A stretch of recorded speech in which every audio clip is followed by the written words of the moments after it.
আমার বিগ্রহের মুখ দর্শন করে আজকে সকালটা শুরু হোক। লেপ কম্বল জড়িয়ে সবাই কেমন আছেন এই ঠান্ডায়? এই যে দেখুন সেই গাছের চন্দ্রমল্লিকাগুলো তুলে এনেছি।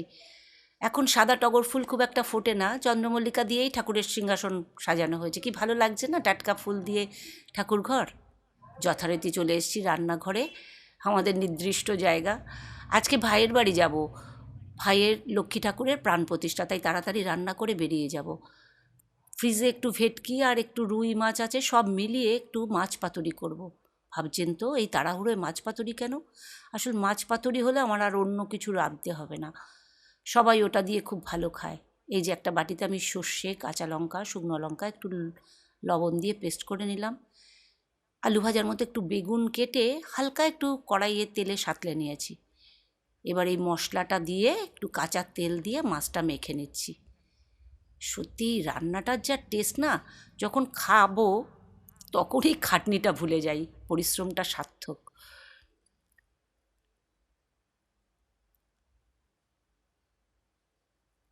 এরপরে আর এই রান্না শুধু রান্নার বইতেই হয়তো থাকবে, কেননা কলা পাতা এখন দুষ্প্রাপ্য। কলকাতায় তো কলা গাছ নেই ফ্ল্যাটের দৌলতে, গ্রাম বাংলায় যদিও বা আছে। যে থালাটি দেখলেন সেই থালাটি দেখে হাসবেন না, এটা 45 বছরের থালা। এটি শুধু পাতুরির দিন বার করা হয়। নিচে কিছু ছেঁড়া পাতা দিয়ে, ওপরে একটি ফ্রেশ কলা পাতা দিয়ে এবার মাছগুলোকে আমি সাজিয়ে দেব।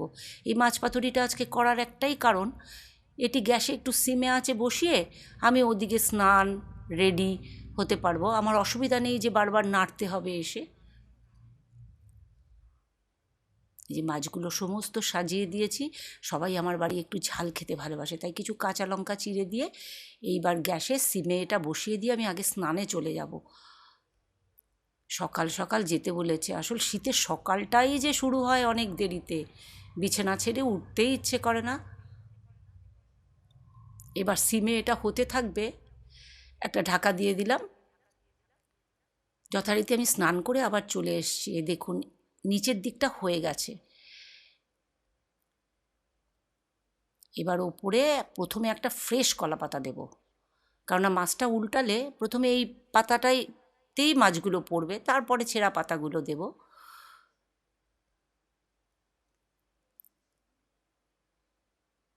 খাটনি লাগবে না, একদিন করে খেয়ে দেখবেন, টেস্টটা যখন পেয়ে যাবেন না তখন এটাকে আর খাটনিই মনে হবে না। তবে হ্যাঁ, প্রচুর কলা পাতা লাগে। এই কলা পাতাটাই সংগ্রহ করাটাই খুব মুশকিল। এইবার মাছটা আর একবার লাস্ট ফিনিশিং আমি বসিয়ে দিয়ে শাড়ি পরতে চলে যাব। মোটামুটি চুল বাঁধা অর্নামেন্টসগুলো পরা হয়ে গেছে আমার।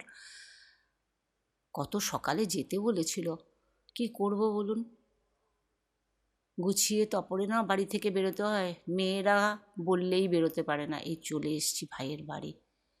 বেলা কিন্তু 12:30। ওই একটা কথা আছে না, time and tide wait for none. সময় কোথা দিয়ে বয়ে গেছে বুঝতেই পারিনি। পুজো মনে হয় শেষেরই দিকে।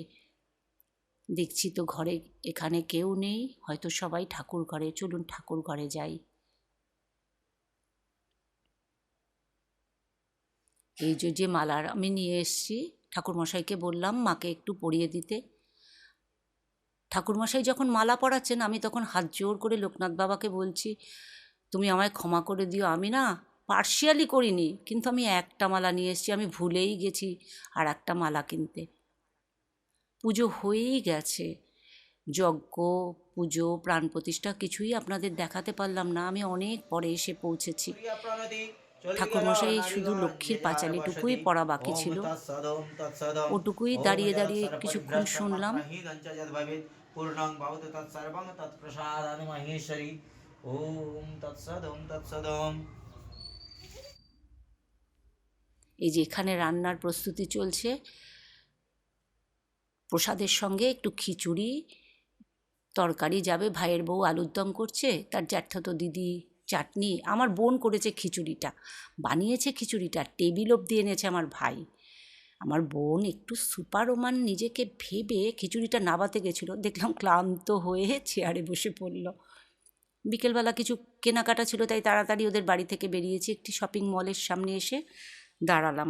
বাইরে কিন্তু খুব ঠান্ডা, বেশি দেরি করব না, চলে যাব। সবাই ভালো থাকবেন। আর যদি ভালো লাগে আমার ব্লগটি, তাহলে একটি লাইক দিয়ে আমার পাশে বন্ধু হয়ে থেকে যাবেন।